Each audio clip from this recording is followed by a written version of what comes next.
अरे स्वामी, आप तो अभी अभी बाहर गए थे ना?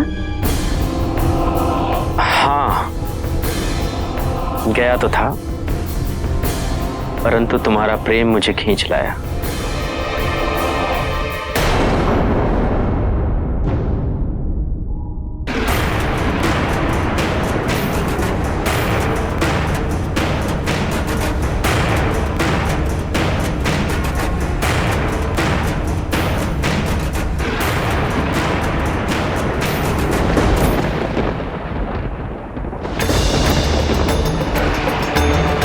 कहीं किसी ने मेरे साथ कोई छल तो नहीं किया है?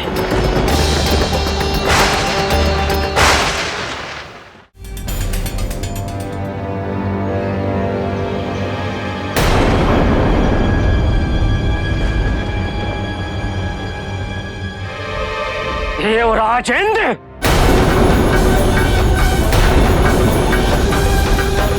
क्या हुआ स्वामी?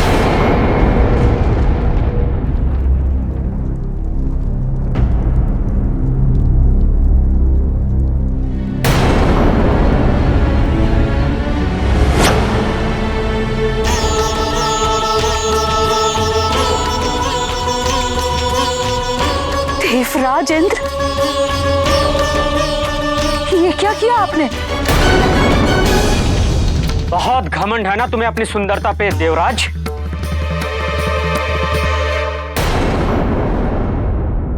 मैं तुम्हें श्राप देता हूं।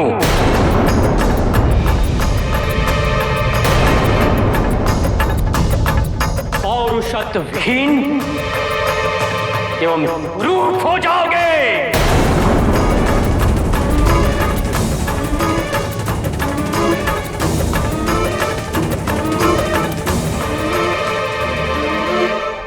नहीं, मुझे क्षमा कर दे ऋषिवर, मुझसे दुस्साहस हो गया। नहीं देवराज, जो अपराध तुमने किया है वो आज तक कभी भी किसी ने नहीं किया। मैं जानता हूं तुम अहिल्या को पाने के लिए आतुर थे, परंतु उसके पिता ब्रह्मदेव ने तुम्हें उसके योग्य नहीं पाया।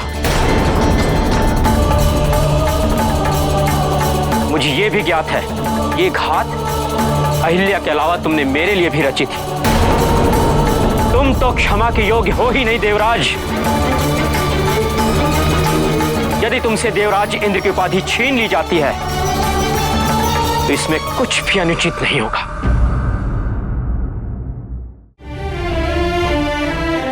अहिल्या,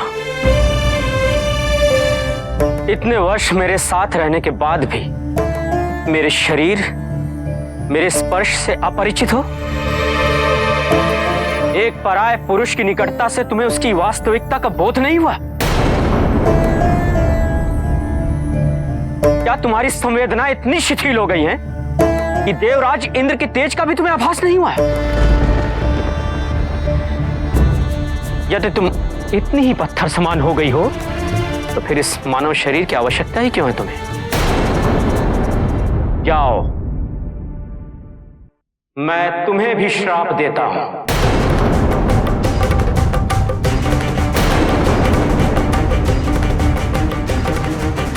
तुम पत्थर की बन जाओगी।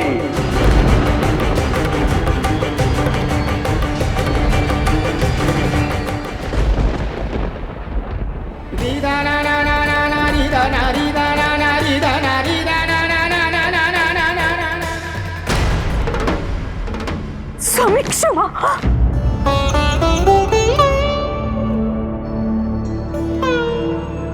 तो मेरा दोष क्या है स्वामी, जो आप मुझे पत्थर बनने का श्राप दे रहे हैं,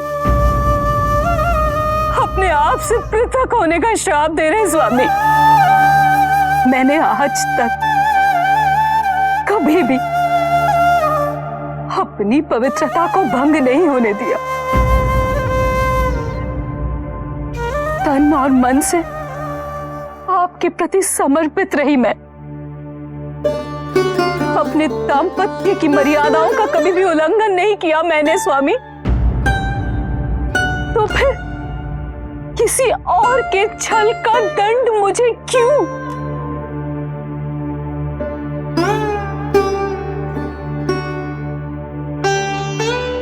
यदि आपको लगता है कि यही उचित है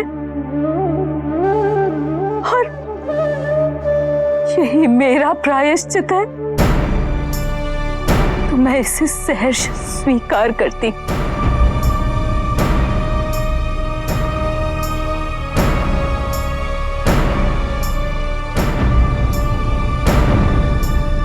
किंतु मेरी आपसे एक विनती है स्वामी, कि मेरे दंड की कठोरता मेरे अपराध के अनुपात अनुसार हो।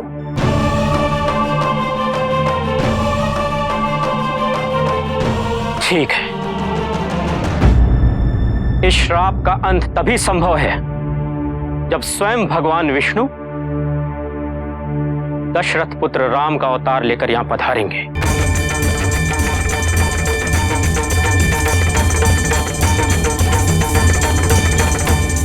उनके चरण कमल का स्पर्श पाते ही तुम पुनः मानव शरीर धारण कर पाओगी।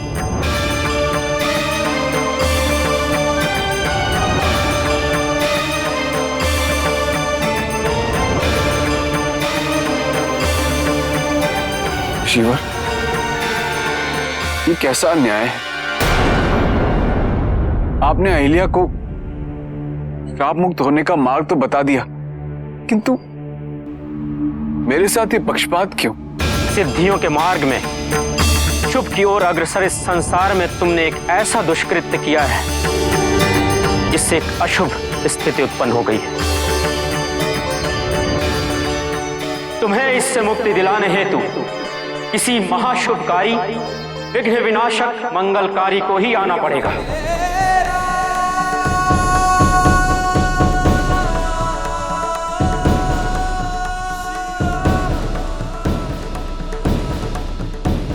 देवराज, तुम एक प्रत्यक्ष पापी हो। तुम्हारे इस नीच कर्म ने समस्त संसार को प्रताड़ित किया है। इसका हल इतना कठिन होगा कि ढूंढना भी मुश्किल हो जाएगा। तुम्हारे इस कुकर्म का परिणाम सभी देवी देवताओं को भुगतना पड़ेगा।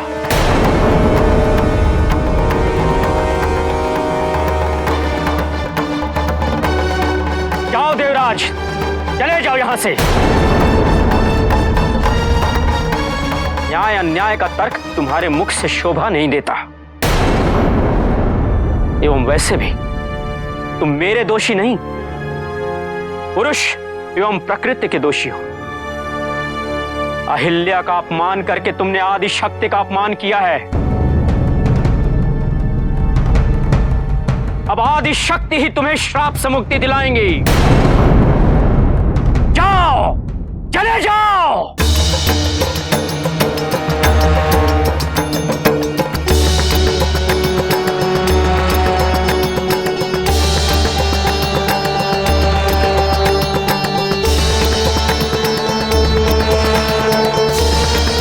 माता पार्वती, माता पार्वती!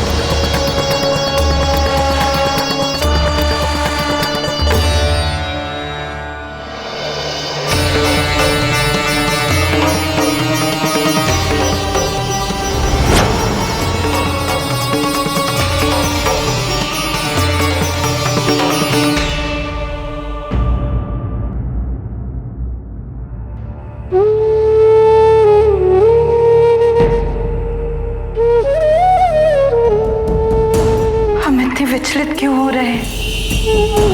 ये व्यग्रता कैसी? अवश्य कहीं कोई अनर्थ हुआ है।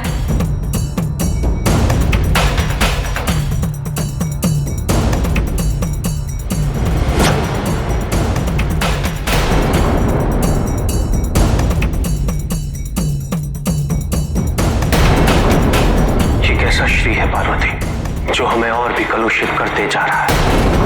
मैं तुम्हें श्राप देता हूं, पौरुषत्वहीन एवं कुरूप हो जाओगे। तुम पत्थर की बन जाओगी। न्याय के रचयिता ऋषि गौतम स्वयं न्याय का पालन नहीं कर सकेंगे। माता, माता, माता,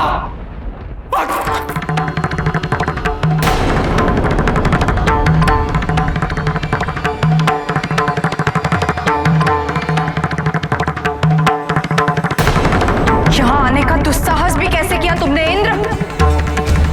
सब मत कहिए माता, आपके संतान तुल्य हूँ, आपके सिवा कहाँ जाता मैं। जो पाप तुमने किया है उसके पश्चात तो तुम्हें पाताल में भी स्थान नहीं मिलेगा। मुझसे भूल हो गई माता, मुझसे बहुत बड़ी भूल हो गई। अपराध है ये इंद्र, अपराध। इसे भूल की संज्ञा देकर तुम इस पाप से मुक्त नहीं हो सकते। नहीं नहीं माता, ऐसा मत कहिए। मुझे स्वयं ऋषि गौतम ने कहा है यदि आप मुझे क्षमा कर देंगे तो मैं श्राप मुक्त हो जाऊंगा। मां, मुझे क्षमा करते, मुझे क्षमा कर। एक स्त्री का अपमान करके, उसे कलंकित करके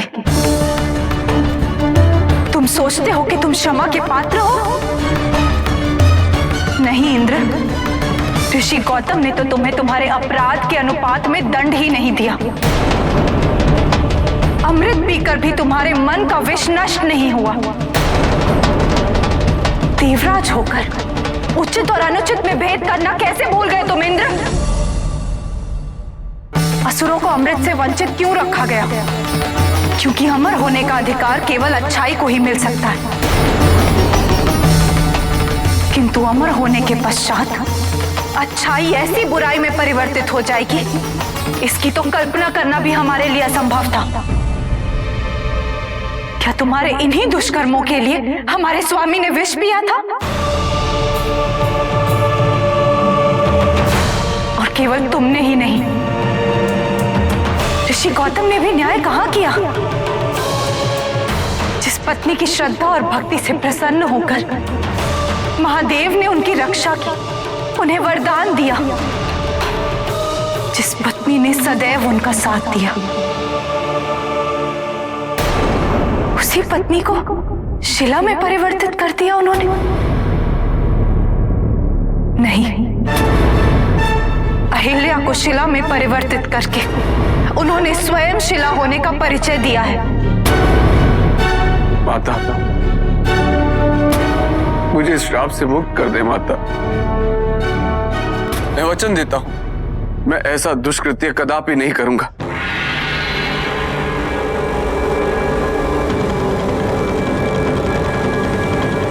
जो दुष्कृत्य तुम कर चुके हो, उसके पश्चात कोई और दुष्कृत्य हो भी क्या सकता है इंद्र? तुम्हारा ये कुरूप होना तुम्हारे अंतर्मन की कुरूपता का प्रत्यक्षीकरण है, ताकि तुम्हें स्वयं से ही घृणा हो जाए और तुम्हारा ये कुरूप रूप सदा तुम्हें तुम्हारी वास्तविकता का स्मरण कराता रहे। इससे पहले हम तुम्हें कोई श्राप दे दे, चले जाओ यहां से इंद्र।